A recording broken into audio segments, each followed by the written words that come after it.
आज हम आपको आपके पाठ्यक्रम में सम्मिलित पुस्तक निबंध संग्रह में संकलित निबंध कवि कर्तव्य के बारे में बात करेंगे। और इसके पहले हम आपको कवि का जो कुछ निबंधकार का जो परिचय है वह आपको बताएंगे। और निबंधकार के परिचय के साथ साथ हम आपको इसके जो किस युग के निबंधकार हैं, किस तरह की कई भाषाओं के ज्ञाता हैं और उनके ग्रंथों की संख्या 81 है तथा बहुआयामी आयामी व्यक्तित्व के स्वामी हैं। तो अब हम सबसे पहले उनके परिचय के बारे में आपको जानकारी देते हैं। आचार्य महावीर प्रसाद द्विवेदी हिंदी के महान साहित्यकार, पत्रकार एवं पथ प्रवर्तक थे। उन्होंने हिंदी कविता की अविस्मरणीय सेवा की और अपने युग की साहित्यिक और सांस्कृतिक चेतना को दिशा और दृष्टि दी। महावीर प्रसाद द्विवेदी संस्कृत, हिंदी, अरबी, फारसी, अंग्रेजी, गुजराती, मराठी आदि अनेक भाषाओं के विद्वान थे। महावीर प्रसाद द्विवेदी हिंदी के पहले गद्य लेखक थे जिन्होंने अपनी जातीय परंपरा का गहन अध्ययन ही नहीं किया था बल्कि उसे आलोचकीय दृष्टि से भी देखा। उन्होंने अनेक विधाओं में रचना की। द्विवेदी जी ने विस्तृत रूप से साहित्य रचना की। उनके छोटे बड़े ग्रंथों की कुल संख्या लगभग 81 के आसपास है। आचार्य महावीर प्रसाद द्विवेदी ने हिंदी के विकास के लिए जो कार्य किया वह बहुआयामी था। उन्होंने उन विषयों को हिंदी में लिखा और लिखवाया जिन पर हिंदी में साहित्य उपलब्ध नहीं था। उन्होंने अपने समय के कवियों और लेखकों को नए-नए विषयों पर लिखने की प्रेरणा दी और अनेक विषयों पर निबंध लिखे। महावीर प्रसाद द्विवेदी द्वारा लिखे निबंध विषय वैविध्य की दृष्टि से महत्वपूर्ण हैं। वे सरल तथा व्याकरण सम्मत हिंदी लिखने के पक्षधर थे। उनके निबंधों की भाषा बहुत स्पष्ट और बोधगम्य है। महावीर प्रसाद द्विवेदी अपने युग के साहित्यकारों के पथ प्रदर्शक थे। अब हम यहाँ पर निबंधकार के संक्षिप्त परिचय के बाद जो हमारा निबंध का विषय है कवि कर्तव्य, उसके बारे में चर्चा करेंगे और ये आपको सरलता से बताने का प्रयास करेंगे कि आखिर कवि कर्तव्य निबंध में महावीर प्रसाद द्विवेदी ने क्या कहा है। तो यहाँ पर महावीर प्रसाद द्विवेदी ने कविता जो पद्य लिखते समय कवि को किन-किन बातों का ख्याल रखना चाहिए ताकि काव्य रचना सरल, सहज और सरसता से ओतप्रोत हो, तो उसके बारे में दिशा निर्देश दिए हैं। उन्होंने कहा कि कोई भी साहित्य रचना है, उसे लिखते समय जो समाज की उपेक्षा कभी भी नहीं होनी चाहिए, क्योंकि साहित्य समाज के लिए ही लिखा जाता है और यदि सामाजिक जन ही उस रचना को पढ़कर आनंद की अनुभूति नहीं करेंगे, तो फिर हम जो है अपने उद्देश्य में सफल नहीं होंगे। तो हमें सबसे पहले जो जनसाधारण है उसके मानस का ध्यान रखना चाहिए। लेखक ने कवि कर्तव्य के अंतर्गत 4 महत्वपूर्ण जो बिंदु हैं वो लिए हैं और उन बिंदुओं को हम क्रमशः एक-एक करके आपके सामने रख प्रस्तुत करेंगे और उनको व्याख्यायित करेंगे ताकि आपको आसानी से समझ में आ जाए कि इन चारों बिंदुओं का किस तरह से काव्य रचना में महत्वपूर्ण योगदान है या भूमिका है।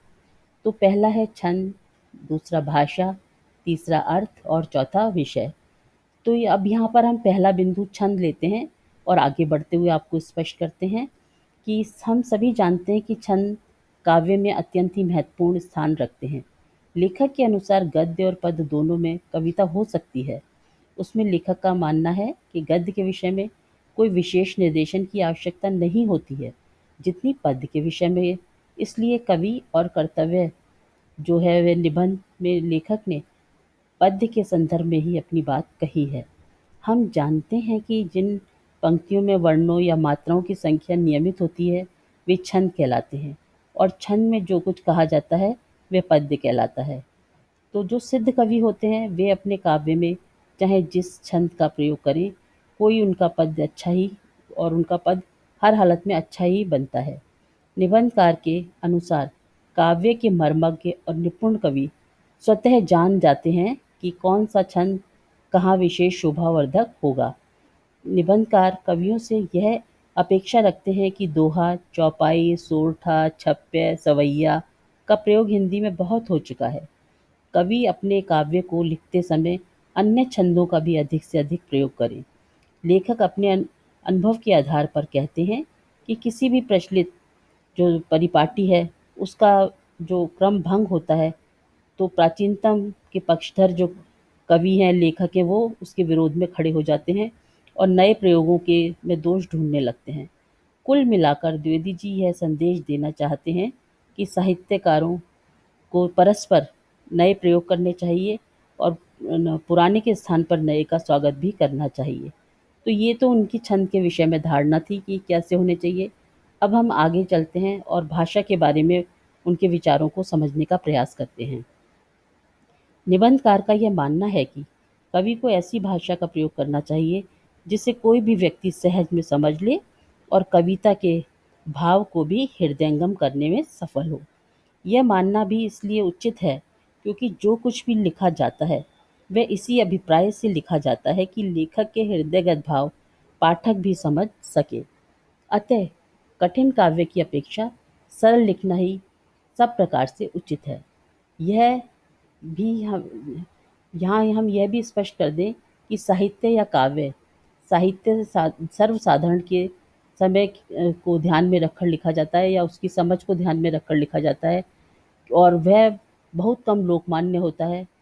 इसलिए लिखते समय यह भाषा व्याकरण के नियमों का भी ध्यान रखना चाहिए तथा भाषा को सजीवता और रोचकता बनाए रखने के लिए मुहावरे का और सहज कुछ भी जो कहावतें हैं, लोकोक्तियाँ हैं, उनका प्रयोग भी करना आना चाहिए क्योंकि मुहावरे भी भाषा के प्राण हैं।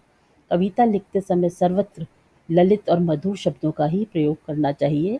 अपने निबंध कवि और कर्तव्य में निबंधकार ने संकेत दिए हैं कि गद्य और पद्य दोनों की भाषा पृथक नहीं होनी चाहिए। बोलना एक भाषा और कविता में प्रयोग करना दूसरी भाषा प्रकृति के नियमों के विरुद्ध है।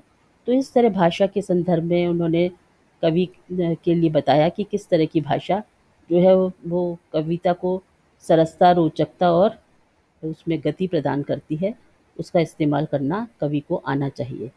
आगे हम तीसरे बिंदु पर बात करते हैं, वह है अर्थ। कविता के अर्थ के संबंध में निबंधकार कहते हैं कि जिस पद में अर्थ का चमत्कार नहीं होता वह कविता नहीं है। कवि जिस विषय का वर्णन करे उस विषय में उसका तादात्म्य हो जाना चाहिए। ऐसा नहीं होने से अर्थ में सरसता का अभाव रहता है।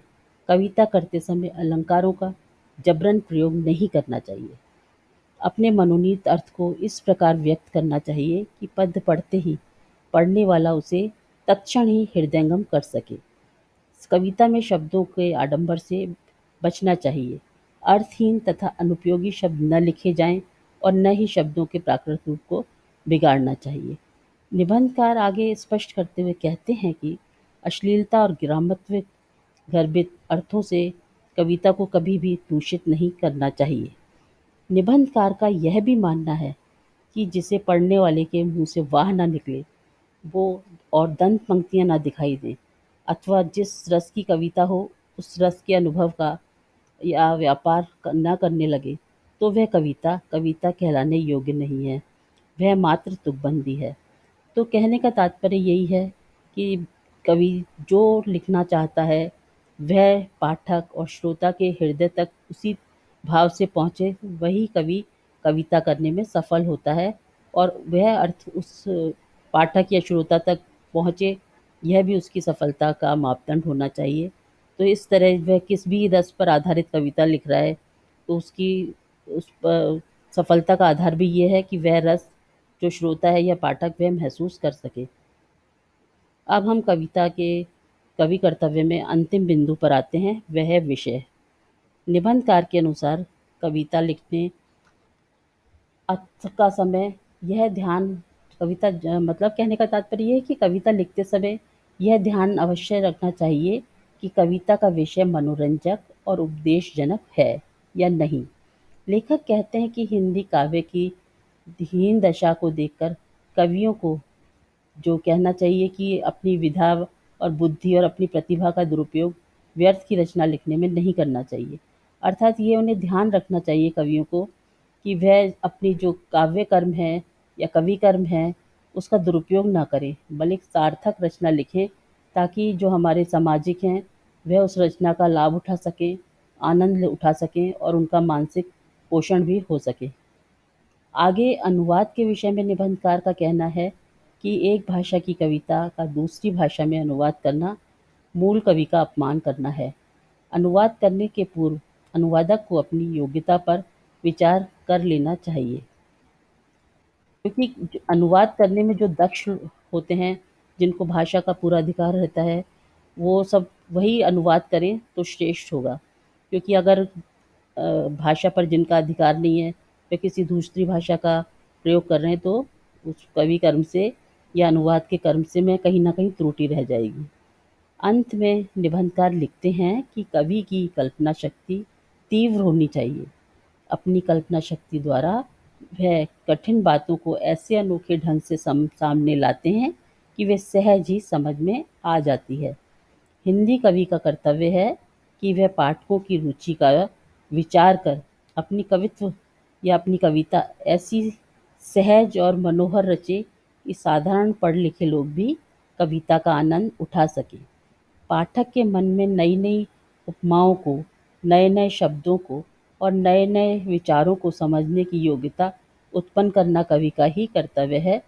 तो सार संक्षेप कुछ इस तरह है कि कवि जो है वो हम जन सामान्य के जो भावों को, विचारों को का उन्नयन करने में समर्थ होना चाहिए और उनका मानसिक पोषण करना चाहिए, ताकि वह एक स्वस्थ चिंतन समाज में विकसित करे।